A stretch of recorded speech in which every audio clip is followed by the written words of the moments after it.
Shalom bien-aimés, que le Seigneur vous bénisse. La grâce du Seigneur est notre partage ce matin. Le Seigneur nous a oints et nous a bénis. Par Jésus, offrant donc en tout temps un sacrifice de louange qui consiste à célébrer son nom. Que nos bouches ne tarissent pas d'éloges, que nos mains ne se lassent pas de l'acclamer et que nos genoux ne faiblissent pas en se prosternant devant sa face, car il est notre force et il est notre justice. Alléluia. Notre Seigneur, il est merveilleux. Ce matin, nous voici encore dans notre partage quotidien. Nous allons partager la parole de Dieu. Le thème de notre méditation, le poids de l'œuvre, n'est pas se relâcher. Dans Matthieu, le chapitre 26, les versets 42 à 44, il est écrit « Veillez et priez pour ne pas céder à la tentation.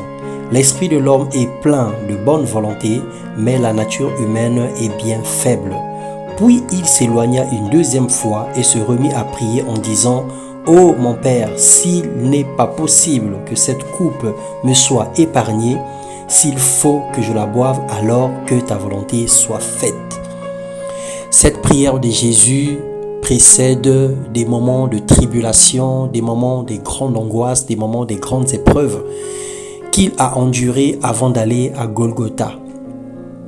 Il ne s'est pas relâché, il n'a pas abandonné, mais il a supporté le poids de l'œuvre dont son Père lui avait chargé. Et cette œuvre était pour le bien de l'humanité, pour ton bien, pour mon bien ce matin. Le Seigneur Dieu nous a mis à part pour lui. Il nous sanctifie, il nous justifie, il nous équipe pour son œuvre. Il est parfois difficile et incompréhensible de comprendre le plan de Dieu pour nos vies, nos ministères ou même nos familles. Lorsque le Seigneur nous charge d'une mission, lorsque le Seigneur nous charge de quelque chose, le Seigneur peut te confier un mari malade, une femme malade, un enfant handicapé, un enfant qui est dans une situation difficile. Le Seigneur peut te charger d'une famille qui a beaucoup de problèmes, qui a beaucoup de difficultés. Mais le Seigneur dit que c'est toi. C'est toi qui s'es choisi pour porter ces personnes dans la prière. C'est toi qui s'es choisi pour travailler et emmener le pain pour la nourriture de ces personnes. C'est toi que Dieu a choisi comme aîné de la famille avec le poids de plusieurs frères et sœurs.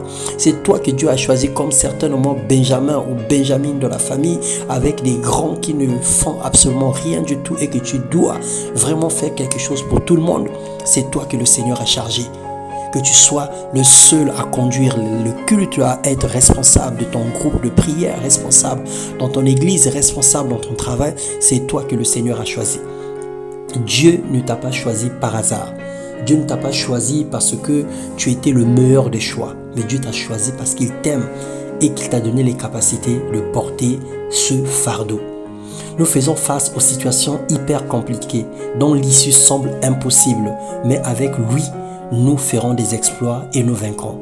Dans Osée 14, le verset 10, il est écrit « Qui donc est assez sage pour comprendre ces choses, assez intelligent pour les connaître?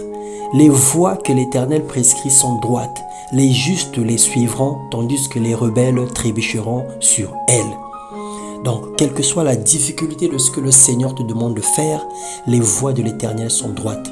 Et lorsque tu suis ce chemin, la Bible déclare que tu connaîtras la réussite. Pour réussir le plan de Dieu, pour sa vie, bien que 100% homme et 100% Dieu, Jésus a appliqué une seule stratégie, l'obéissance et la prière. Il a enduré la souffrance et a lutté sans faillir. Il a obéi à la voix du Père et il a accepté de porter sa croix pour le salut de l'humanité. Mais nous avons la nature de Dieu. Toutes nos capacités viennent de lui. Notre responsabilité réside dans la volonté, l'engouement ou la dévotion dont nous devons faire preuve, en sortant du sommeil spirituel, en veillant sur notre vie et en priant sans cesse avec hardiesse. C'est vraiment notre responsabilité, notre part de responsabilité pour pouvoir supporter le poids de l'œuvre et pour pouvoir avancer sans pourtant se relâcher. Que le Seigneur fasse de nous des enfants sages et intelligents. Que nous puissions marcher dans la droiture pour accomplir l'œuvre de Dieu sans relâche. Que le Seigneur nous accorde les capacités prépondérantes, les capacités exceptionnelles de pouvoir supporter certaines situations qui nous arrivent. Nous ne sommes pas appelés à la corruption, nous ne sommes pas appelés à la lassitude ou à la fatigue, mais nous sommes appelés à travailler d'arrache-pied pour être des personnes, des hommes et des femmes victorieux et vainqueurs. Que le Seigneur bénisse nos vies, qu'il nous accorde la grâce de mener une vie droite, de mener une vie juste et d'être pieux pour sa gloire dans le nom puissant de Jésus-Christ. Amen.